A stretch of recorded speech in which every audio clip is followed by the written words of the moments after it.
వీక్షకులందరికీ నమస్కారం.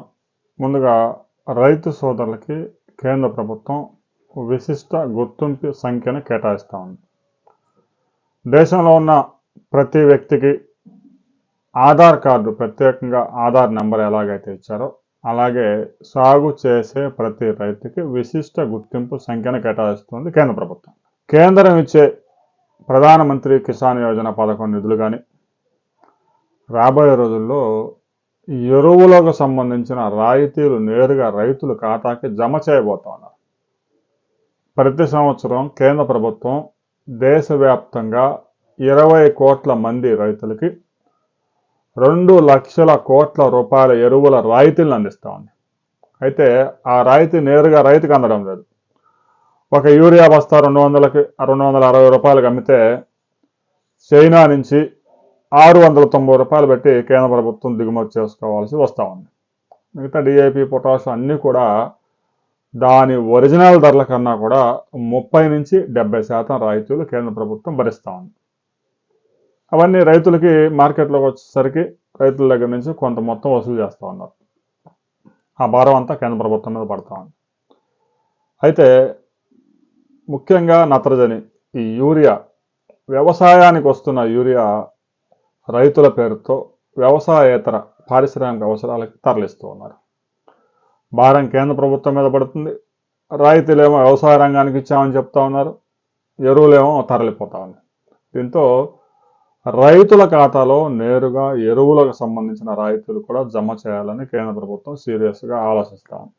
అందుకే కరెక్ట్గా ఎవరైతే రైతులు వ్యవసాయం చేస్తూ ఉన్నారో వారికి విశిష్ట గుర్తింపు సంఖ్యను కేటాయించింది. ఆంధ్రప్రదేశ్లో 60 లక్షల మంది రైతులు ఉన్నారు. ఇప్పటికే 47 లక్షల మంది రిజిస్ట్రేషన్ చేసుకున్నారు. వారికి గుర్తింపు సంఖ్య వచ్చింది. ప్రధానమంత్రి కిసాన్ యోజన 19వ విడత నిధులు కూడా అందరికీ పడ్డాయి. గుర్తింపు కార్డు పొందిన వారికి, గుర్తింపు సంఖ్య పొందిన వారికి కూడా. అయితే వచ్చే విడత మాత్రం కేవలం గుర్తింపు సంఖ్య పొందిన, విశిష్ట గుర్తింపు సంఖ్య పొందిన రైతులకు మాత్రమే ప్రధానమంత్రి ఆ కిసాన్ యోజన నిధులు జమ అవుతాయి. అయితే రైతు సోదరులు సచివాలయాల చుట్టూ తిరగాల్సిన అవసరం లేదు. ఆంధ్రప్రదేశ్ ప్రభుత్వం, కేంద్ర ప్రభుత్వం ఒక యాప్ని రిలీజ్ చేశారు. ఏపీ ఎయిమ్స్ 2.0 అనే పేరుతో ఈ యాప్ని స్మార్ట్ ఫోన్లో ఎవరైనా డౌన్లోడ్ చేసుకోవచ్చు. 1 నిమిషంలోనే డౌన్లోడ్ అయిపోద్ది. ఆధార్ నెంబర్ ఎంటర్ చేస్తే ఆ రైతుకు సంబంధించిన ఎంపిన్ జనరేట్ చేసుకొని ఆధార్ నెంబర్ ఎంటర్ చేయగానే ఆ రైతు పేరుతో ఏ కమతాలు ఉన్నాయో మొత్తం డిస్ప్లే అవుతాయి.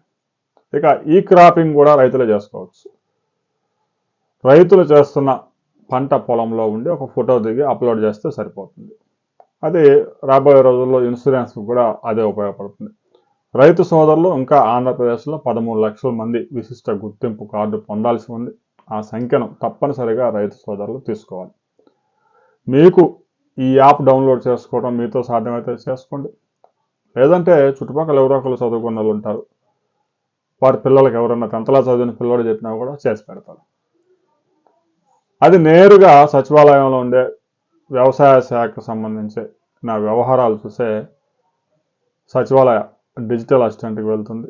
రాబోయే రోజుల్లో రాష్ట్ర ప్రభుత్వం ఇచ్చే రైతు భరోసా, అన్నదాత సుఖీభావ నిధులు కానీ, కేంద్ర ప్రభుత్వం ఇస్తున్న ప్రధానమంత్రి కిసాన్ యోజన నిధులు కానీ, ఎరువుల రాయితీలు కానీ, ఇక ముఖ్యమైనది, అన్నిటికంటే ముఖ్యమైనది క్రాప్ ఇన్సూరెన్స్. ఇవన్నీ కూడా కేవలం రైతులకు దక్కాల్సిన ప్రయోజనం రైతుల ఖాతాలో వేయడానికి కేంద్ర ప్రభుత్వం తీసుకొచ్చింది. ఇది బ్యాంకు ఖాతా కూడా లింక్ చేస్తారు కాబట్టి రైతుల మొబైల్ నెంబర్ కూడా కేంద్ర రాష్ట్ర ప్రభుత్వాల దగ్గర ఉంటుంది. రైతులకు ఏదైనా సమాచారం ఇవ్వాలన్నా, చీడపీడలకు సంబంధించిన సమాచారాలు ఇవ్వడానికి, వాతావరణానికి సంబంధించిన సమాచారం ఇవ్వడానికి, పంటల ధరలు తెలియజేయడానికి, మద్దతు ధరలు పెంచినప్పుడు ఆ వివరాలు రైతులకు ఇవ్వడానికి, అన్నిటికీ ఇది ఉపయోగపడుతుంది. ప్రతి రైతు సోదరులు ఈ యొక్క విశిష్ట గుర్తింపు సంఖ్యను, ఈ కార్డును తప్పనిసరిగా పొందండి. ఇప్పటికే మీకు ఈ సంఖ్య, విశిష్ట గుర్తింపు కార్డు అందిందా లేదా అనే విషయాన్ని కూడా ప్రతి రైతు కామెంట్ చేయండి.